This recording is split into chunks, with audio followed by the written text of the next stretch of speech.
60% من المسيحيين امام هذه الاتحادية.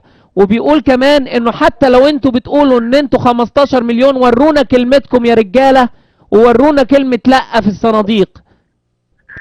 ان جورج قال لحمدين صباحي خلوا الكنيسة عليا.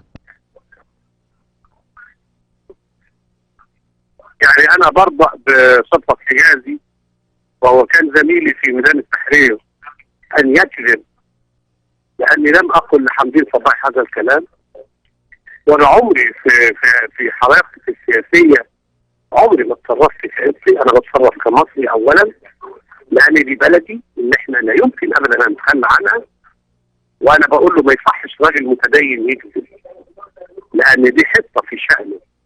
ارجو انه يراجع نفسه ويبطل الدعايات السيئه دي، لان هم بيعملوا فتنه خطيره جدا مش مقدرين نتائجها.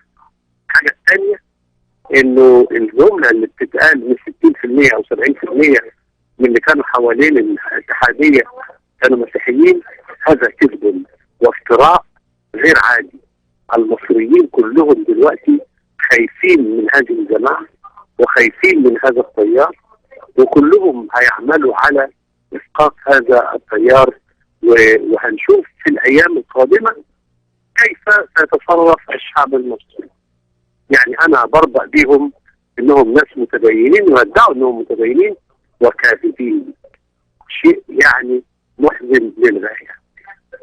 استاذ جورج اسحاق، طيب بالمره عشان خاطر الناس عايزه تعرف، هل احنا جبهه الانقاذ الوطني دلوقتي استقرت على موضوع المقاطعه ام ننزل نصوت ونقول لا عشان قناه الطريق مشاهدينها؟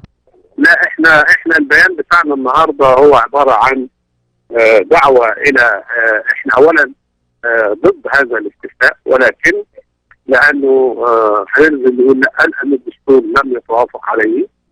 الحاجه الثانيه ان احنا قلنا هننزل ونقول لا بس بشروط معينه. الشرط الاولاني هو ان يكون هناك اشراف قضائي كامل، ان يكون هناك امن على مواقع الاقتراع، ان يكون هناك رقابه دوليه ومحليه على هذا الاستفتاء، وايضا يكون التصويت في يوم واحد ويبقى الفرد في اللجان. دي الشروط اللي احنا قلناها. اي شرط هيخل بهذه الشروط هنعلن انسحابنا من هذا الاستفتاء طبيعه يوم الاستفتاء. تمام، بس هم ركزوا على انه قد يكون الاستفتاء يوم 15 ويوم 22 سبتين ورا بعض. هل الكلام ده صحيح ولا لم يتحدد الى الان؟